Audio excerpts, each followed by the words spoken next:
Well, so the other thing we wanted to discuss today is the Anthropic book Yes. settlement. So, just a kind of a refresher for those who may not be familiar with the case. This is the AI training case that had a decision very quickly. There are only two, well, quickly in the grand scheme of things. There are like dozens of these lawsuits moving through the courts. So, the first two cases that got decided, AI training was deemed fair use, including in the Anthropic case.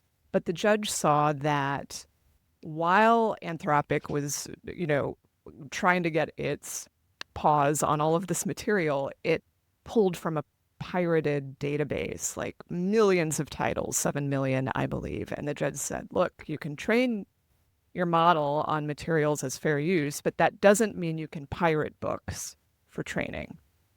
And so the settlement is really tied to the question of piracy. And I should also add these pirate databases that Anthropic got its hands on, other companies did the same thing. So I'm really curious to see if they're also going to face consequences Yeah. for using this material. And these are well known pirate databases. It's not like anyone had to look that hard to find them, they are like really well established. And like the Authors Guild and other organizations have long tried to get them pulled down. So, in any event, the settlement, which has preliminary approval now from the judge, it's $1.5 billion to be paid out to rights holders, a very important term here, rights holders of the books, for those where copyright was filed with the U.S. Copyright Office. And I'm trying to think if there was another stipulation. That was the big one. And of course, it had to be in the data set that Anthropic actually Hmm. used. So the reason that's important is because The Atlantic came out with a couple of articles trying to show people kind of the volume of material that was pirated by these companies for training. And so they pulled down versions from 2025, maybe 2024, and said, here, you can search it and see if your book has been trained on. Of course, every author on the globe immediately went to check.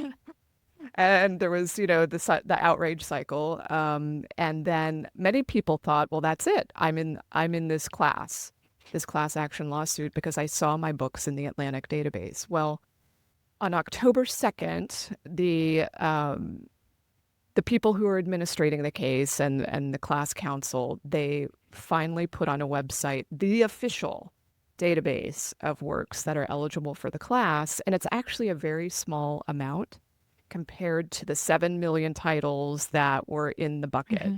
So it's about 500,000 titles now. And people are like, there's some people who are going immediately into conspiracy theory territory where they're thinking, how is that even possible? And it's because of duplicates, it's because of works that are in the public domain, books that don't have a copyright filing with the US Copyright Office.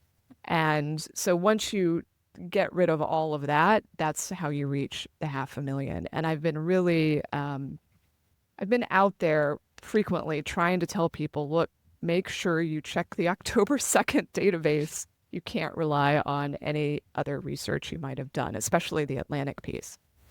Okay, so the next part of this is when the judge came down with his ruling, this was a class action brought by authors. Publishers were not involved in bringing it, but the judge's ruling said rights holders will get the payout. So that immediately brings in publishers because they are part of the rights holders in this situation. And most publishing contracts, if it's a piracy issue, like a straight up copyright infringement issue, then your standard publishing contract will say the publisher and the author split proceeds 50-50. There are exceptions, especially in the textbook Hmm. market. So it took a while before, that understanding finally filtered out that authors are not going to get the full amount for the Yeah, titles. I saw a lot of people really Um, surprised about that. exactly. Yeah. And it's a meaningful amount, like $3,000 estimated per title. Obviously, there will be some expenses and things that will come out of that. But then if you're dividing that with a publisher, which if your book is still in print, there's likely a publisher involved with it if you had one. then you're going to probably split that money 50-50. Do you know if the money will go to them or to the author or individually to the people? My understanding is that if authors go and fill out a claim at the site, they ask for your address. They want to know how you want to be paid. It asks for your banking information. So you will be paid directly, not by the publisher, assuming that you file your That's claim. good. And is there any role for agents in this? Honestly, I think the big role for agents is to go ask publishers why they did not file for copyright Yeah. for some of their books, which unfortunately was kind of this realization, very, very unhappy realization that authors had, that sometimes the publisher was not diligent in filing for copyright, it is typically the publisher's responsibility to do that. And everyone has been very trusting. And now they found out, uh-oh, my publisher fell down on the job. So there are some publishers, I know you found, there was a case, didn't you, that you found an author said, my publisher has promised to make me whole because they forgot to Yeah. file? Yeah. So my publisher is Macmillan. And as far as I can tell, they're the only publisher who has said they will make it right for authors for whom they didn't file copyright. And so one of my books, actually, they didn't file copyright for, as far as I can Oh tell. my gosh. Yeah. And so I have a question into my contact there. But my main contact, because it's a podcasting thing that I do with them, primarily my main contact is in the audiobooks division. So she isn't really that involved in this. So I'm waiting to hear back from her. But I did see that the author, so originally I saw a screenshot on Blue Sky that said Macmillan said this. And I'm like, I don't know how credible that is.